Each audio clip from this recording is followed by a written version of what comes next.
This is Cindy Delaney reporting for Mesquite Local News. In one of the worst case scenarios possible, Mesquite's fire and police departments responded to a collision between a hazardous materials truck and a school bus. Thank heavens that this time it was a mock exercise in preparation for even worse things. Because Mesquite's fire department receives funding from the Homeland Security Management Department every year, they're required to do an annual exercise to test their ability to use the equipment. We chose to do that in cooperation with the police department and the hospital this year, and we developed a scenario that could likely happen here where a hazardous material truck came off of the freeway and struck a bus right here by the school. There were kids on the bus, and subsequently there were injuries and people exposed to hazardous materials that had to be removed from the bus, decontaminated, and then subsequently transported to the hospital.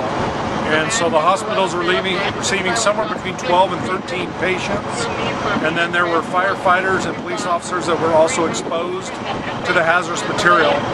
And then fire crews had to also dike the roadway to keep the hazardous material from traveling all the way down onto the boulevard and then even around town. And then at some point, the driver will need to be removed from the truck, who was an intoxicated driver, and that's ultimately the reason for the accident. And so is the hospital actually receiving patients to test their emergency system as well? Yes, the hospital is receiving patients too. They'll receive 10 to 12 patients after they've been decontaminated here at the scene.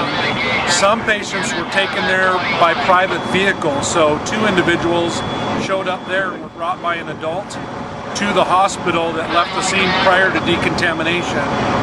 And so the goal is to test our ability to respond to this type of incident where there are mass casualties, to test our ability to decontaminate and deal with hazardous materials, to transport that many patients in a short period of time, and our interface with the other agencies, Beaver Dam, Littlefield, Bunkerville, Clark County Fire, our police department, the Arizona and Nevada Highway Patrol, as well as the hospital staff. And so what kind of contaminant was it? This is organophosphate. It's the same as a high toxicity pesticide. So a number of these patients are basically poisoned, and will have to go to the hospital. There are also some that have injuries resulting from the collision between the tanker truck and the bus. All right, and this helps you keep the command vehicle and all the other things that you guys are so great at getting, right?